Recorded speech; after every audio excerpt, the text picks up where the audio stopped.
see, let's start.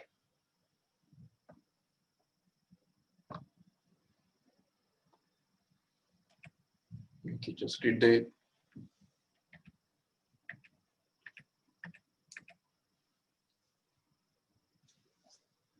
question. Stationary wheel starts rotating about its own axis at an angular acceleration of 5.5 radian per second square. To acquire an angular velocity of 420 revolutions per minute, the number of rotations made by the particle is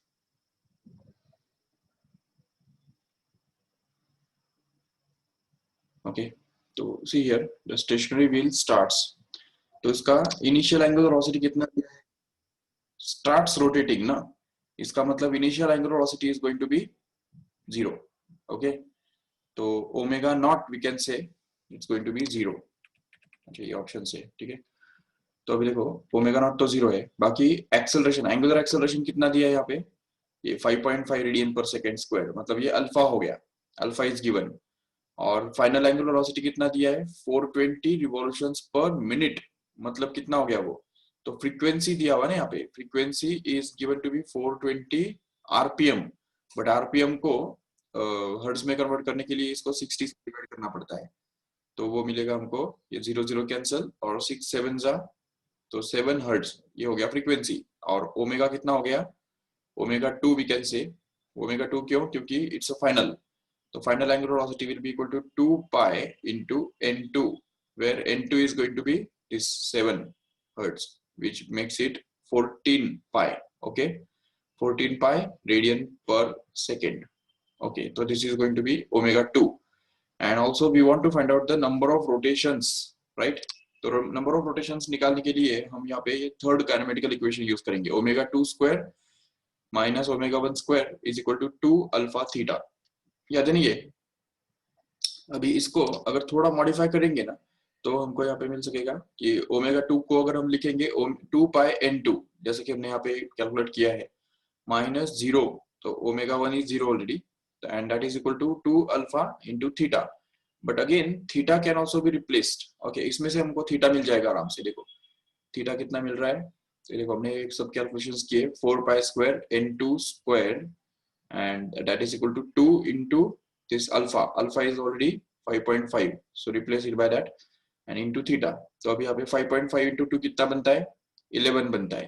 ये 11 और बाकी 4 pi square, तो मतलब पाई पाई का value 22/7 दो बार repeat किया, और n2 square जो कि ये फिर से यहाँ पे n2 तो हमको पता है ना 7 है करके, तो इसके बदले हम डायरेक्ट 7 भी डाल देंगे तो भी चलेगा. 7 into 7, तो वो बनता है 49, and that 49 will just cancel with this 7 here. समझा क्या ठीक से? ये 67 जा and this 67 जा, and this 7 into 7 becomes 49, and that 49 cancels with this 49 in the denominator here, and also that this 11 just gets cancelled with this 22, leaving behind 2 here, so that we get 22 into 8. Correct है? 22 into 8. अच्छा, one more thing. अभी चलो ठीक है, ये जो है ना, ये 22 into 8 ये क्या मिला हमको पता है? ये हमको 22 into 8 ये हमको मिल रहा है थीटा. बट थीटा कितना होता है पता है तुमको? एक रोटेशन जब पार्टिकल कवर करता है तो उसका जो एंगल है वो 2 पाई रेडियन से कवर हो जाता है, 2 पाई रेडियन बन जाता है. तो इसलिए अगर n रोटेशंस वो करेगा तो एंगल कितना बनेगा उसका? 2 पाई इंटू n, इतना एंगल बनेगा. तो इसलिए इस थीटा को हम क्या लिख सकते हैं? 2 पाई इंटू n लिख सकते हैं. तो फिर अभी 22 into 8 is going to be equal to 2 into pi. Pi मतलब 22/7 into n. So that this 22 gets cancelled from both sides, and also this 2 gets cancelled, leaving behind 4 here, and this 4 multiplies with 7, so as to get n is equal to 28. ठीक है? तो 28 revolutions will be made by the particle in that time. Okay, तो चलो अगर screenshot लेना है तो ले लो.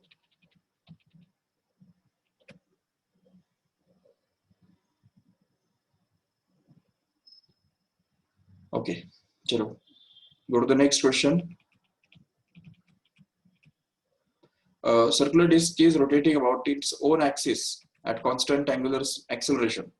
If its angular velocity increases from 210 to 420 rpm during 21 rotations, then the angular acceleration of the disk is, again we have to use the third kinematical equation, which is omega 2 square minus omega 1 square upon 2 theta, and that is equal to alpha. उसका ही rearrangement है वो, ठीक है. तो अभी इसमें देखो omega 2 के बदले हम क्या डाल सकते हैं, 2 पाई n2 का होल स्क्वायर, तो मतलब वो 4 पाई स्क्वायर n2 स्क्वायर, ये बन गया, माइनस ओमेगा 1 के बदले डाल सकते हैं 2 पाई n1 का होल स्क्वायर, मतलब 4 pi square n1 whole square, and that is into 2 into theta का मतलब क्या होगा, 2 pi into n, where n is going to be the number of rotations in that period, so that we can get this alpha by using this formula. If we take this 4 pi square common, here it is 4 pi square, and in the denominator it will be 4 pi into n, no doubt, and bracket के अंदर क्या बचेगा, n2 square minus n1 square, right? And then we can just simplify this 4 pi square, and 4 pi cancel, leaving behind pi only in the numerator, so that we'll be left with just pi outside into n2 square minus n1 square. Okay, where this can be replaced now. तो n2 कितना है और n1 कितना है, दिख रहा है क्या क्वेश्चन के अंदर, देखो ठीक से.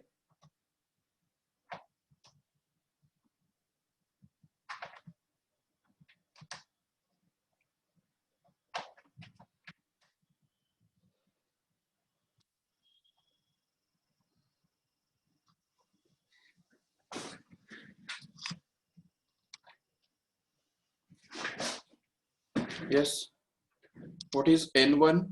See here, n1 is given to be 210 rpm, so just take this 210 and just divide it by 60, so as to express it in hertz.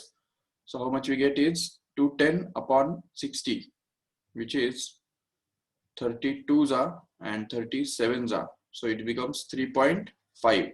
Okay, or you can keep it as 7 by 2 only. And what about n2 here? n2 is going to be 420, so 420 divided by 60, how much it is?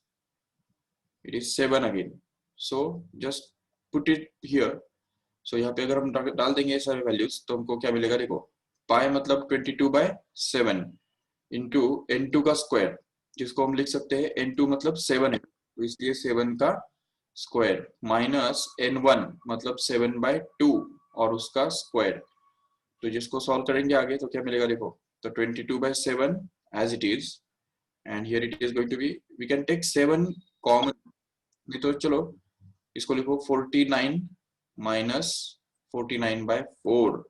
Okay, and now if we take this 49 common from this bracket, so we get this 22 by 7 into 49, and what we are left inside is 1 minus 1 by 4, so that this 7 ones are 7 sevens are, and into 1 by 1 minus 1 by 4 makes it 3 by 4, right?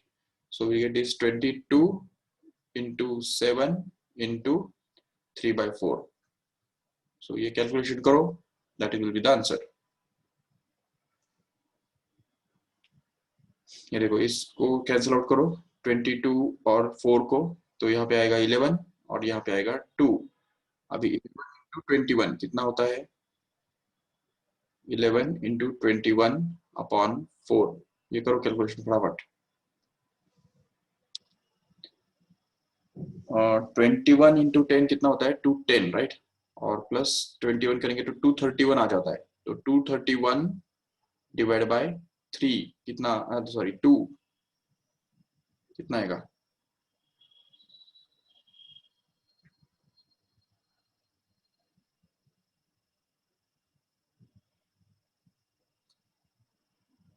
Okay angular acceleration निकालना है ना हमको.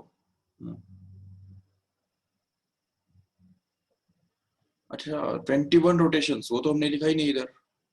21 rotations दिया है ना उन्होंने, shit. N का value जो दिया है तो वो डालना पड़ेगा ना यहाँ पे हमको.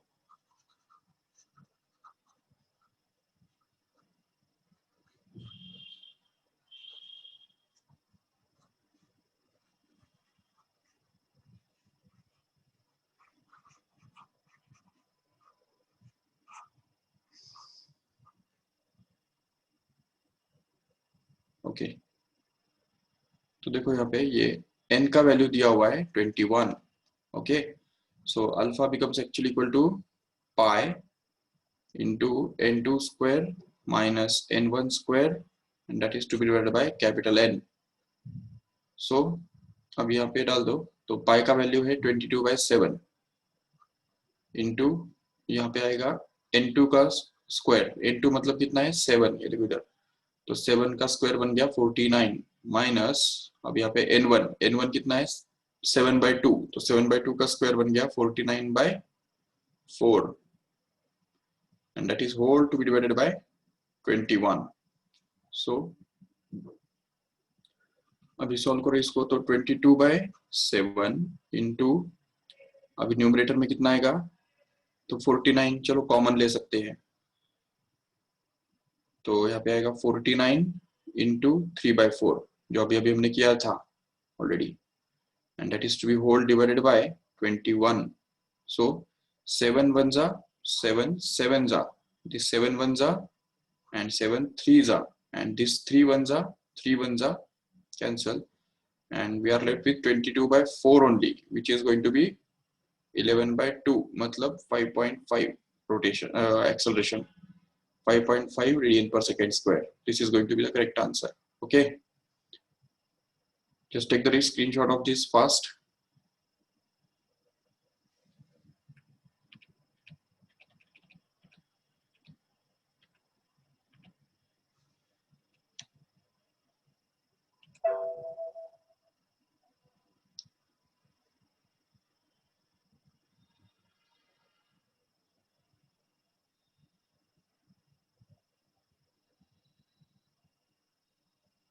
हो गया?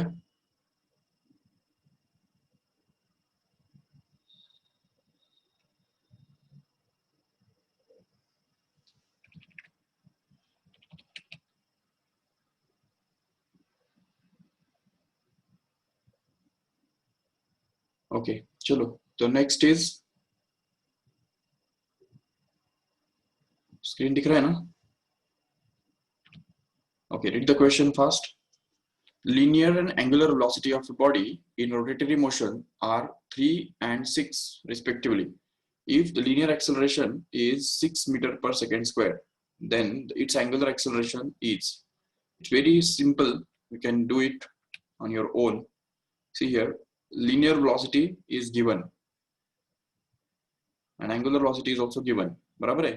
तो देखो linear velocity दिया है 3 मीटर पर सेकेंड और एंगुलर वेलोसिटी दिया है 6 रेडियन पर सेकेंड, तो v equal to r omega use करने से हमको क्या मिलेगा, रेडियस मिलेगा जो कि 1/2.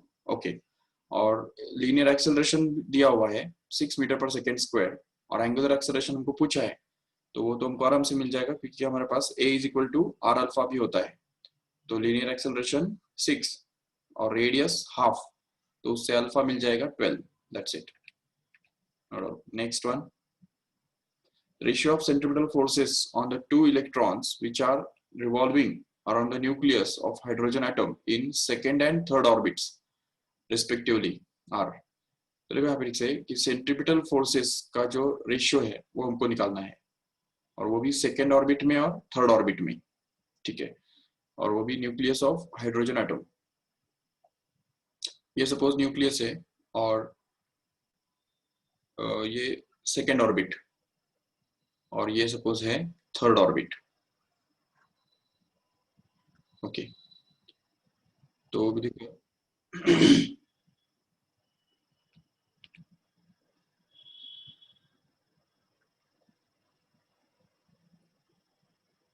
अभी ये एक्चुअली क्वेश्चन जो है ना वो एटम्स मॉलिक्यूल्स न्यूक्लिया के ऊपर बेस्ड है थोड़ा. न्यूक्लियस और एटम्स और न्यूक्लियस के अंदर जो हम देखते हैं कि रेडियस जो है हाइड्रोजन एटम का के अंदर जो इलेक्ट्रॉन का रेडियस होता है वो n स्क्वायर के साथ प्रोपोर्शन में होता है. n स्क्वायर, n मतलब क्या, प्रिंसिपल क्वांटम नंबर, जो ऑर्बिट का नंबर दिखाता है, जो कि यहाँ पे सेकेंड ऑर्बिट के लिए n will be equal to 2 here. तो ये सेकेंड ऑर्बिट जो है उसके लिए n का वैल्यू कितना होता है, 2 होता है, और थर्ड ऑर्बिट के लिए n का वैल्यू जो है वो 3 होता है. तो इसलिए यहाँ पे क्या होता है ना कि radius proportional to n square होने की वजह से radius of second orbit r2 will be proportional to 2 square, and radius of third orbit will be proportional to 3 square. Okay, लेकिन हमको सेंट्रीपिटल फोर्सेस का रेशियो चाहिए कि नहीं? तो सेंट्रीपिटल फोर्स का फॉर्मूला क्या है हमारे पास? F is equal to m into v square upon r. तो r का तो हमको रेशियो मिल गया, और v जो है velocity of electron, it is proportional to 1 upon n. ये भी अच्छी तरह से याद रख लो. तो v is proportional to 1 upon n in case of the hydrogen atom. तो इसलिए फिर यहाँ पे 2 मतलब सेकेंड ऑर्बिट में जो रेडियस है, वो वेलोसिटी है, वो कितना रहेगा? 1/2 के साथ प्रोपोर्शन में रहेगा, करेक्ट है. और v3 मतलब थर्ड ऑर्बिट के अंदर जो वेलोसिटी है इलेक्ट्रॉन का, वो 1/3 के साथ प्रोपोर्शन में रहेगा. बट यहाँ पे क्या है ना, हमको जो सेंट्रीपिटल फोर्स जो है उसका वेरिएशन चाहिए. अच्छा, डायरेक्ट हम ये भी कर सकते हैं कि सेंट्रीपिटल फोर्स जो है, तो centripetal force directly we can say that it's proportional to v square upon r, right? And v is proportional to 1 upon n, right है. तो v 1 upon n के साथ प्रोपोर्शन में होने की वजह से v स्क्वायर किसके साथ प्रोपोर्शन में आ जाएगा? तो v स्क्वायर जो 1 upon n स्क्वायर के साथ प्रोपोर्शन में आ जाएगा, करेक्ट. और बाकी r जो है, अभी मैंने देखा कि r is proportional to 1 upon n only n square, right. So r जो है वो n स्क्वायर के साथ प्रोपोर्शन में होने की वजह से यहाँ पे n स्क्वायर का प्रोपोर्शनलिटी आ जाएगा. तो फोर्स फिर किस पावर के साथ प्रोपोर्शन में होगा? n के. तो देखो यहाँ पे न्यूमरेटर जो है, तो वो 1 upon n स्क्वायर के साथ प्रोपोर्शन में है, और डिनोमिनेटर सिंपली n स्क्वायर के साथ प्रोपोर्शन में है. तो इन शॉर्ट क्या मिल रहा है हमको कि फोर्स जो है, this force is going to be proportional to 1 upon n raised to 4 actually, correct है.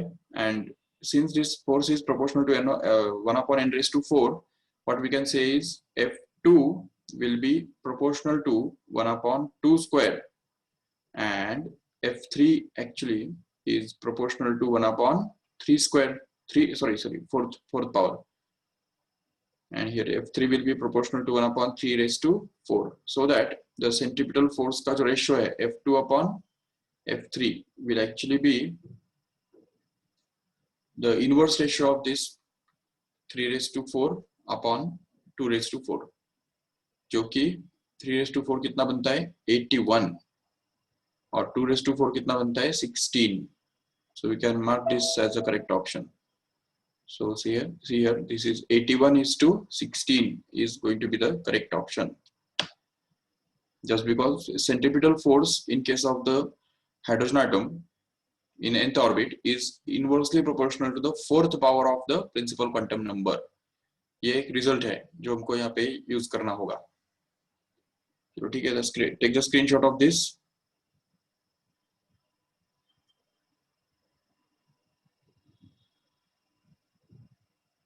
And let us see what they have done. Yes, they have also done the same thing. Check. Next, a ceiling fan is rotating about its own axis with a uniform angular velocity omega. Electric current is switched off, and then due to the constant opposing torque, the angular velocity is reduced to 2 omega by 3 as it completes 30 rotations, right? The number of rotations further it makes before it comes to rest is. Okay, so these are the options. See here, the fan is switched off, and due to the constant opposing torque, there will be a constant opposing retardation also. This torque will produce a constant angular retardation, angular acceleration, negative angular acceleration will be produced. So if we consider this situation, ये suppose पहला initial point है, ये suppose timeline है. तो चलो, ये initial part में सबसे पहले एंगुलर वेलोसिटी कितना था उसका? ओमेगा था, बराबर. और वो 30 रोटेशंस के बाद, ये देखो 30 रोटेशंस के बाद उसका एंगुलर वेलोसिटी कितना बन गया? 2 ओमेगा बाय 3 बन गया, करेक्ट है. ये बन गया 2 omega by 3 angular velocity. Okay, but अभी इसके बाद वो कितने रोटेशंस करेगा ताकि वो स्टॉप हो जाए? मतलब it comes to rest before coming to rest बोला है ना उन्होंने. तो कम्स टू रेस्ट मतलब क्या? Angular velocity become 0. तो उसके ड्यूरेशन में कितने वो नंबर ऑफ रोटेशंस करेगा, वो हमको निकाल के दिखाना है. चलो, how will you find it out? तो उसके लिए देखो, ओमेगा, ये ओमेगा डैश और ये रोटेशंस, नंबर ऑफ रोटेशंस, इन तीनों के बीच में क्या रिलेशनशिप होता है पता है तुमको? Third kinematic equation once again we have just used, so we can use it once again in the first part. ठीक है, तो ये फर्स्ट पार्ट पे अगर हम यूज करेंगे उसको तो क्या मिलेगा हमको? ये देखो, ये बन गया उसका फाइनल एंगुलर वेलोसिटी और ये इनिशियल है और ये नंबर ऑफ रोटेशंस है, करेक्ट है? तो हमारा फॉर्मूला क्या है? Omega 2 square minus omega 1 square is equal to 2 alpha theta, ये होता है फॉर्मूला। इससे भी आगे जाके इस थीटा को हम नंबर ऑफ रोटेशंस के फॉर्म में एक्सप्रेस करने के लिए इसको इस तरह से लिख सकते हैं, theta is equal to 2 pi n, right? So if you write it like that then we get this omega 2 square minus omega 1 square is equal to 2 alpha into 2 pi n, correct है? So 2 alpha into 2 pi n which makes it as omega 2 square minus omega 1 square is equal to 2 alpha, अच्छा sorry 4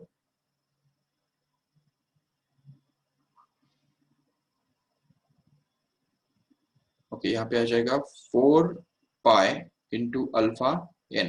okay, this is equation number 1 which is applied for this first situation.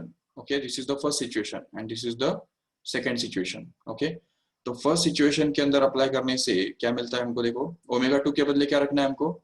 ये 2 पाई by 2 omega by 3, उसका square कितना आएगा फिर? 4 omega square by 9 minus omega 1 के बदले omega ही डालना है, तो इसलिए वो बनेगा omega square that is going to be equal to 4 pi alpha and n कितना है यहाँ पे? 30। देखो यहाँ पे 30 डाल दिया। Give this as equation number 2। ये चलो इसको भी सिंप्लीफाई करो आगे। और अच्छा, ये अल्फा जो है वो निगेटिव रहने वाला है, तो alpha is going to be negative, so we have to keep it in mind. Okay, so if we simplify this further then what we get is 4 by 9 minus 1, तो माइनस साइन कॉमन निकालेंगे तो 1 minus 4 by 9 जो कि 5 by 9 आएगा, तो we can call it as minus of 5 by 9 into omega square is equal to, अच्छा ये minus alpha भी निगेटिव रहेगा यहाँ पे भी, तो इसलिए यहाँ पे माइनस अल्फा ही डाल देंगे हम, तो इसकी वजह से यहाँ पे आ जाएगा minus of 120 pi alpha. Okay, ये बन गया हमारा equation number 2। okay, forget about this minus sign. Okay, this is the equation number 2. Now if we apply the same logic in the second situation here, तो ये जो second situation हमारे पास है उसके अंदर अगर हम सपोज सेम फॉर्मूला यूज करते हैं तो यहाँ पे उसके लिए ये जो है वो ओमेगा 2 बनता है, तो इसलिए यहाँ पे आ जाएगा 0 स्क्वायर माइनस ओमेगा 1, मतलब ये बनेगा, देखो ये 2 ओमेगा बाय 3 जो है वो ओमेगा 1 बनेगा, तो इसलिए उसका स्क्वायर क्या बनेगा? 4 by 9 into omega square which is going to be actually equal to अभी यहाँ पे 4 pi into alpha into n is to be actually find out, तो ये एन हमको निकालना है और अल्फा एज यूजुअल नेगेटिव है, तो इसलिए यहाँ पे माइनस साइन भी आ ही जाएगा, no doubt. This is our equation number 3।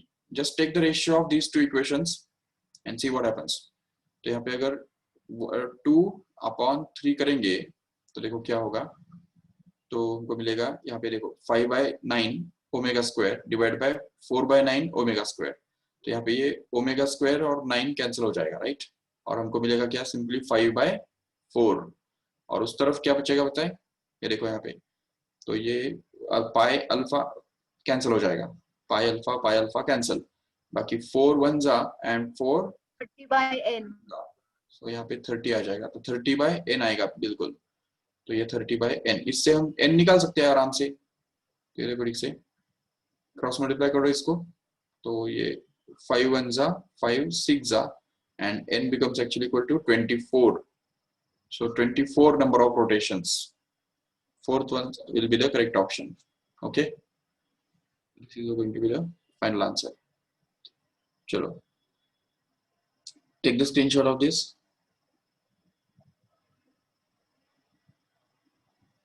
Let us see what they have done. Yes, same thing. Okay,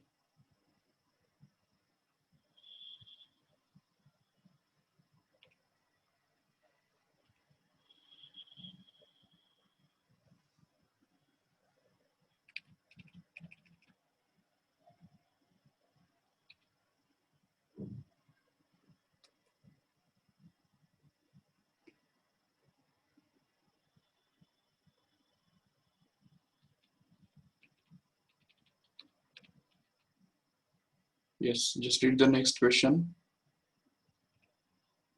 Two bodies A and B of masses m1 and m2 are knotted to massless string at the different points rotated along concentric circles in horizontal plane. Okay, the distances of A, B from the common center are 50 centimeter and 1 meter. If the tensions in the string between the center A and A to B, center to A and A to B are in the ratio 5:4, then the ratio of m1 to m2 is, okay. देखो ठीक से यहाँ पे ये जो है तो two bodies A and B of masses m1 and m2 are knotted to the massless string at different points and rotated along concentric circles in horizontal plane. मतलब ऐसा, ये देखो ये suppose center है और ये यहाँ पे ये बॉडी A है, ओके, और इसके आगे दूसरा स्ट्रिंग है और उस स्ट्रिंग के ऊपर ये जो दूसरा बॉडी रखा हुआ है जो B है, और ये भी दिया हुआ है उन्होंने कि the two bodies A and B at the different points and rotated along the concentric circles in horizontal plane. Okay, तो अभी देखो the distance of A and B from their common center are 50 centimeter and 1 meter respectively. मतलब A का distance कितना है यहाँ पे, ये देखो ये डिस्टेंस दिया हुआ है 50 सेंटीमीटर, राइट, और ये जो डिस्टेंस B का जो दिया हुआ है वो है 1 मीटर, मतलब ये 100 सेंटीमीटर, मतलब डबल है उसका just. And then this whole system is just revolved in horizontal plane. So what will happen is this point A will just revolve, will just make circular motion with radius of 50 centimeter like this, and this point B will revolve in a circle of radius 1 meter actually. तो इस तरह से ये circle में वो घूमेगा, दोनों जो है वो कॉन्सेंट्रिक सर्कल्स में घूम रहे हैं इस तरह से, ये देखो ऐसे हॉरिजॉन्टल सर्कल्स में दोनों घूम रहे हैं, दोनों एक ही लाइन में होंगे हमेशा, तो दोनों का एंगुलर वेलोसिटी तो सेम ही हो गया, करेक्ट है. देखो यहाँ पे भी दिया हुआ है ऑलरेडी कि they are revolved in the concentric circles in horizontal plane. Obviously the angular velocity will be the same, just like in case of the fan. Fan के बारे में क्या होता है ना कि जब एक ब्लेड जो है वो ब्लेड जब 120 डिग्री एंगल कवर करता है तो उस ब्लेड के ऊपर के सारे पार्टिकल्स जो है वो सेम एंगल कवर करते हैं सेम टाइम के अंदर, जिसकी वजह से angular velocity about this axis of rotation will can be supposed to be constant. तो एंगुलर वेलोसिटी यहाँ पे कांस्टेंट ऐसा माना जा सकता है. बाकी हाँ, लीनियर वेलोसिटी अलग अलग होगा क्योंकि इसका लीनियर वेलोसिटी जो है वो इसके रेडियस पे डिपेंड करेगा, इसका लीनियर वेलोसिटी उसके रेडियस पे डिपेंड करेगा, इसलिए linear velocity will be different but angular velocity will be the same exactly.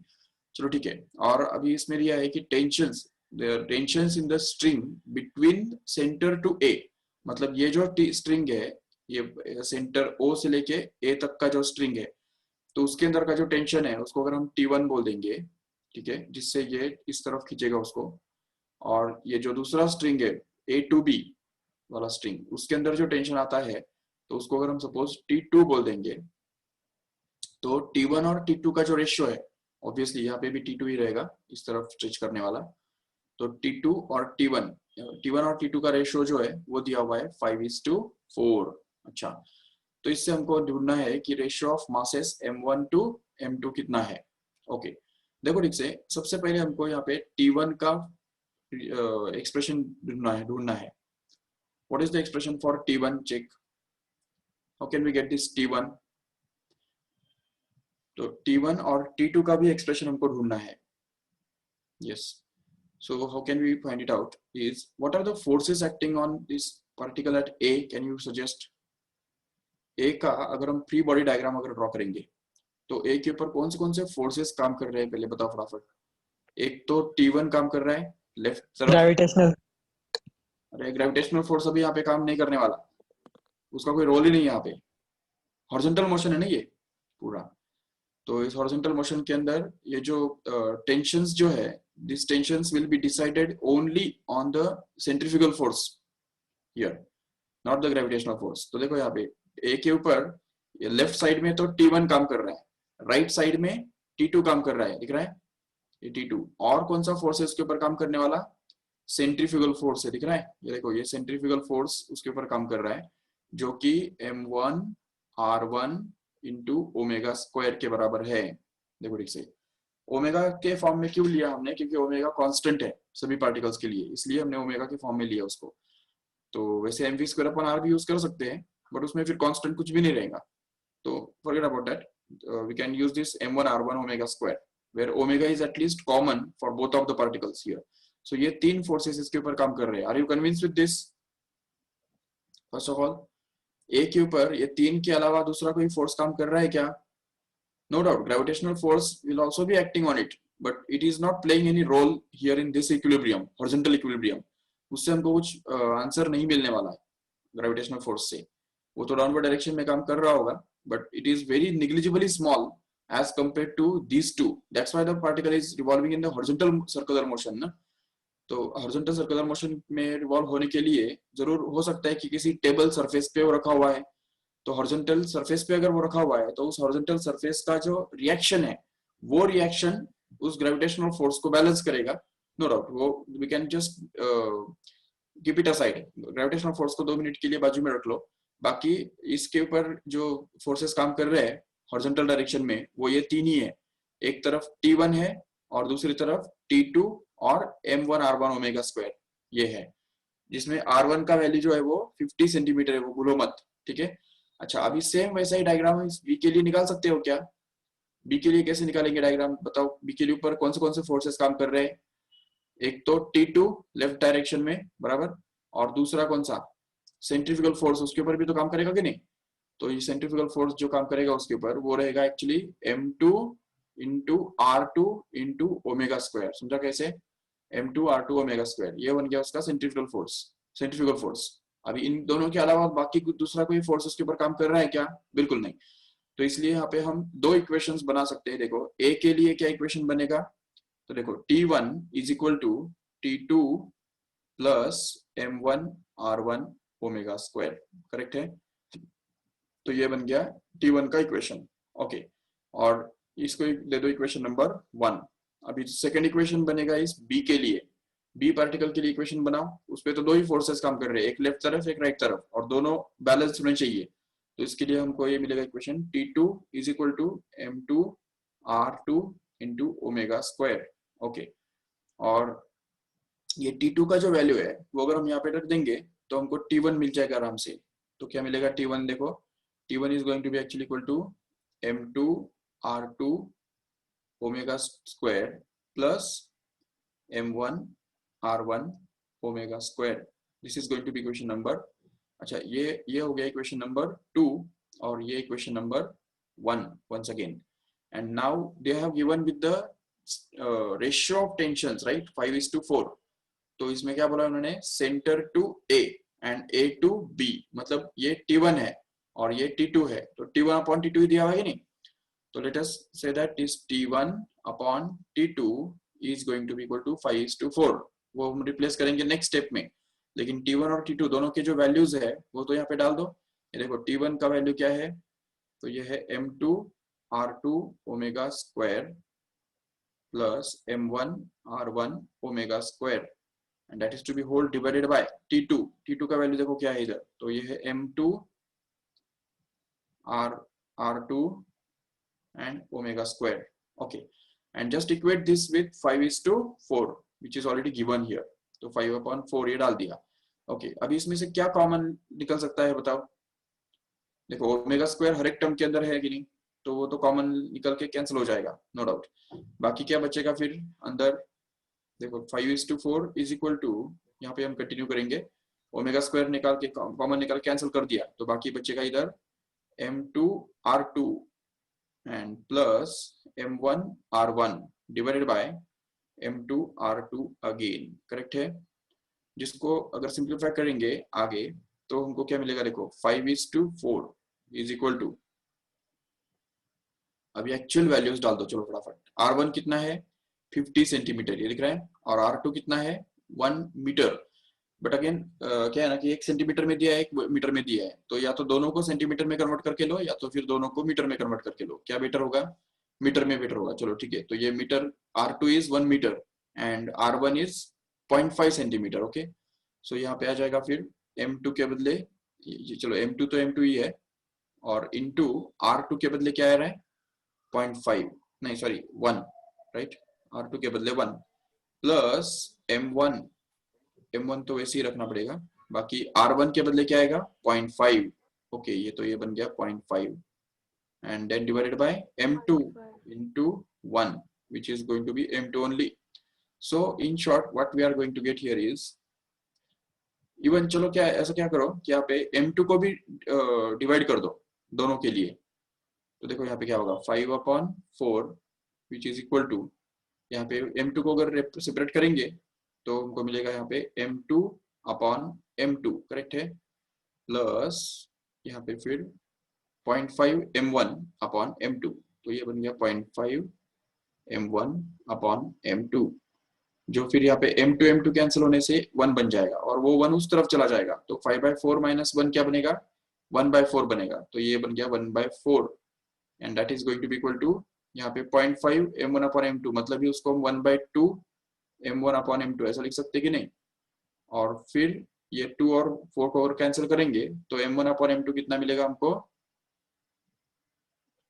1/2, देखो ठीक से, so we have found out the ratio of m1 is to m2, that is going to be 1/2. Okay, so just take the screenshot of this fast so that we can see the options. ले लिया? Okay, so see the options. 1:2 is the correct option. Okay, and see how they have solved it. O2A के अंदर T1 उन्होंने निकाला और T2 उन्होंने निकाला, T1/T2 का वैल्यू इक्वेट किया 5/4 के साथ और बाकी सब वैल्यूज डाल दिए उसके अंदर, जिससे हमको 1/2 मिल गया, ये 0.51 नहीं 0.5 है ओनली।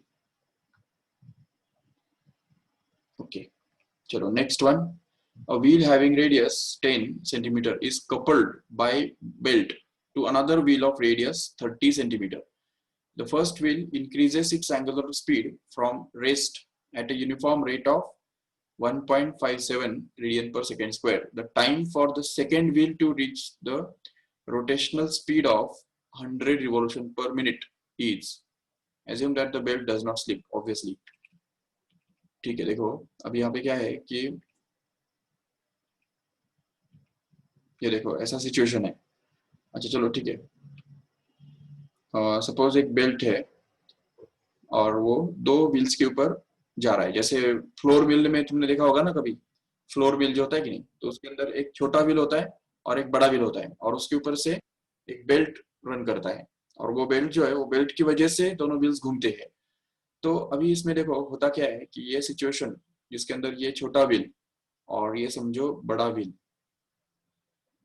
जब हम बेल्ट के द्वारा कनेक्ट करते हैं ऐसे, ये सपोज बेल्ट है ऐसा कनेक्ट किया हुआ, और इस बेल्ट की वजह से अगर ये दोनों व्हील्स घूमेंगे ऐसे, तो होता क्या है देखो यहाँ पे कि when we connect these two wheels by a belt, what we do actually is we transfer the linear velocity of this particle here to the linear velocity of this particle.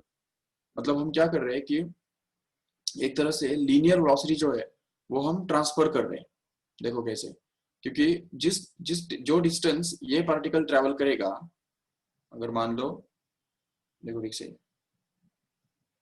ये पार्टिकल जो है, तो वो अगर यहाँ से यहाँ तक ट्रेवल कर दिया, सपोज यहाँ से यहाँ तक ट्रेवल कर लिया, तो बेल्ट उतना आगे जाएगा कि नहीं, तो उसकी वजह से यहाँ पे जो पार्टिकल रहेगा वो भी उतना ही डिस्टेंस ट्रेवल करेगा, यहाँ पे चेक करो ठीक से। तो इसलिए देखा जाता कि ये जो व्हील है वो जब एक रिवॉल्यूशन कंप्लीट करेगा तब उसके सरकमफ्रेंस की जितना बेल्ट आगे जाएगा, जिसके कारण यहाँ पे उसके उतना ही बेल्ट आगे जाने से उतना ही रिवॉल्यूशन यहाँ पे भी होगा। तो इसका मतलब क्या है शॉर्ट में कि बेल्ट जितना आगे जाता है तो वो डिस्टेंस पर यूनिट टाइम, और ये बेल्ट यहाँ पे जो आगे जाता है तो वो distance per unit time is going to remain the same constant, and that's why we can say that the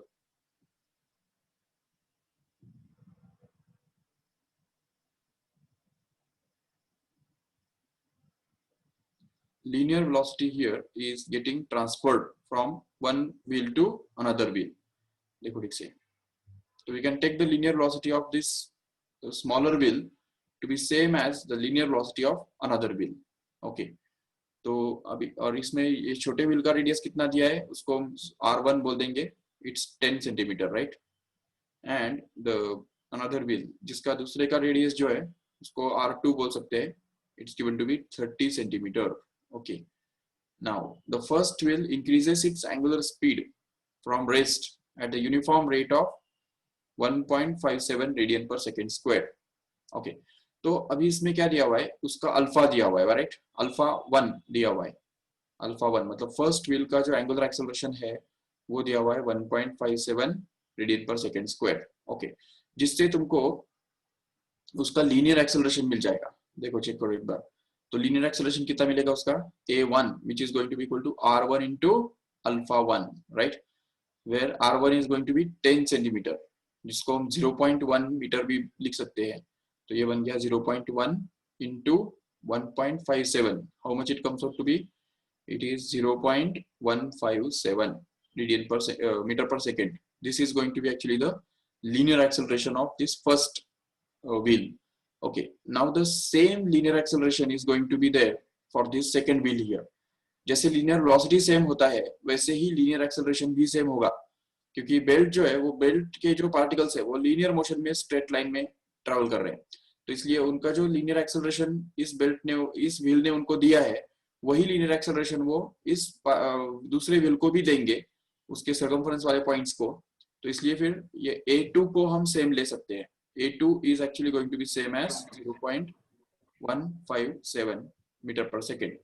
a2 मतलब linear, yes, metre per second square. हाँ वही metre per second square, right. तो linear acceleration लेकिन same क्यों है, समझा क्या सबको ठीक से? Because they are connected by the belt. So belt जो है वो बेल्ट के जो पार्टिकल्स है वो एक ही कांस्टेंट एंगुलर लीनियर एक्सेलरेशन के साथ वो मूव करेंगे. इसलिए जो लीनियर एक्सेलरेशन ये फर्स्ट वाला व्हील इस बेल्ट वाले पार्टिकल को प्रोवाइड करेगा वही लीनियर एक्सेलरेशन ये बेल्ट के जो पार्टिकल्स है वो दूसरे व्हील को भी प्रोवाइड करेंगे.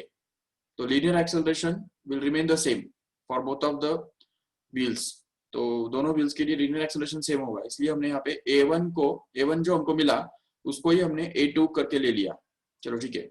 बट देन a2 की वजह से इसका एंगुलर एक्सेलरेशन कितना होगा, ये सेकेंड वाले व्हील का एंगुलर एक्सेलरेशन उसको अगर हम सपोज अल्फा 2 बोल देते हैं तो अल्फा 2 के लिए हमारे पास क्या फॉर्मूला होगा, a2 अपॉन r2. अभी सीधी बात ये है कि देखो यहाँ पे लीनियर एक्सेलरेशन तो दोनों के लिए सेम है लेकिन रेडियस इसका ज्यादा है ना. ये देखो रेडियस कितना है, 30 सेंटीमीटर उसका रेडियस है. तो रेडियस ज्यादा होने की वजह से सेम लीनियर एक्सेलरेशन होने के बावजूद भी ये जो व्हील है वो उसका एंगुलर एक्सेलरेशन बहुत छोटा होगा. इसलिए हम देखते हैं कि जो बड़ा व्हील और छोटा व्हील जब हम कनेक्ट करते हैं तो ये जो छोटा व्हील होता है वो बहुत तेजी से दौड़ता है, बहुत फास्ट एंगुलर स्पीड से वो दौड़ता है. लेकिन ये उतना हाई स्पीड में ये जो बड़ा वाला व्हील है उतना रोटेशनल मोशन उसका हाई स्पीड में नहीं होता है. रोटेशनल एंगुलर एक्सेलरेशन जो है वो बहुत छोटा होता है बड़े वाले व्हील के लिए क्योंकि उसका रेडियस ज्यादा है. तो रेडियस ज्यादा होने के कारण उसका एंगुलर एक्सेलरेशन हमको मिलेगा simply 0.157 divided by r2 which is 0.3 metre actually. तो ये बन गया हमारा r2 sorry alpha 2 and alpha 0.52. हाँ. तो once we get this alpha 2 what we can do here is find the time for the second wheel to reach the rotational speed of 100 revolution per minute. अब देखो 100 revolution per minute मतलब कितना speed हो गया वो, तो वो final speed हो गया ना एक्चुअली. तो फाइनल स्पीड मिलने के लिए कितना टाइम लगेगा वो हमको ढूंढना है. तो देखो final angular velocity is given, initial angular velocity is already 0 and alpha is also known. So we can make use of first kinematical equation here for the second wheel. तो second wheel के लिए अगर first kinematical equation use करते हैं तो हमको मिलेगा omega 2 is equal to omega 1 plus alpha into t. alpha 2 alpha 2 into t. Okay. तो ये t हमको ढूंढना है. तो t के लिए क्या फॉर्मूला बनेगा, t बन जाएगा omega 2 minus omega 1 upon alpha 2, correct. And then here we can replace all the values as it is. So t will become actually equal to omega 2. How much is omega 2? See it here, it is 100 revolution per minute, but per minute होने से वो 60 से divide करना पड़ेगा उसको, तो वो बनेगा हर्ट्ज में, मतलब फ्रीक्वेंसी एक्चुअली वो, तो frequency n2 is going to be 100 upon 60 hertz, and it will actually be 5/3 hertz. Okay, 5/3 hertz. But then if you want to find out omega 2 here, then omega 2 can be obtained by just multiplying this by 2 pi. Omega 2 equal to क्या होता है 2 पाई n2 होता है, बराबर, जिससे हमको मिलेगा 2 पाई n2 5/3, मतलब वो बन गया 10 पाई अपॉन 3. ओके, ये ओमेगा 2 बन गया, तो put it here and get it as 10 pi by 3. So here it is 10 pi by 3 minus omega 1, which is 0 already. So subtracting 0 doesn't make any difference. So keep it as it is, and that is to be divided by alpha 2, which is here. ये देखो यहाँ पे alpha 2 हमको मिल रहा है, जिसको हम लिख सकते हैं आराम से 1.57 अपॉन 3. अब यहाँ पे तुमको एक क्रिएटिविटी यूज करना पड़ेगा. देखो कि तुमको पता है कि 3.14 अपॉन 2 माना ही 1.57 होता है, करेक्ट है, और 3.14 कितना किसका वैल्यू है, पाई बाय 2 का वैल्यू है, तो can't we write this 1.57 as pi by 2 so that we can cancel out pi. Okay, so अगर हमने इस 1.57 को पाई बाय 2 लिख दिया, तो this will become pi by 2 divide by 3, means we can write it as pi by 6 actually, right है. तो ये पाई बाय 6 जो है वो अगर हम यहाँ पे डाल देते हैं, तो देखो यहाँ पे क्या बनेगा, ये पाई बाय 6, जिससे फिर पाई कैंसिल हो गया, 3 1 जा 3 2 जा, and this 2 will get up in the numerator so as to make it 10 into 2, मतलब 20. तो time will actually be equal to 20 seconds. देखो ठीक से ये आंसर हमको मिल गया. So 20 seconds will be the final answer. Just take the screenshot of this first so that you can see the actual answer and confirm it. Okay, so let us see what they have done actually. ये देखो alpha 2 निकाला,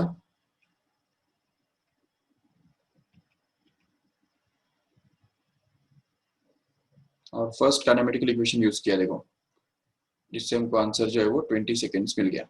चलो ठीक है. Okay, so let us stop here, next lecture is there.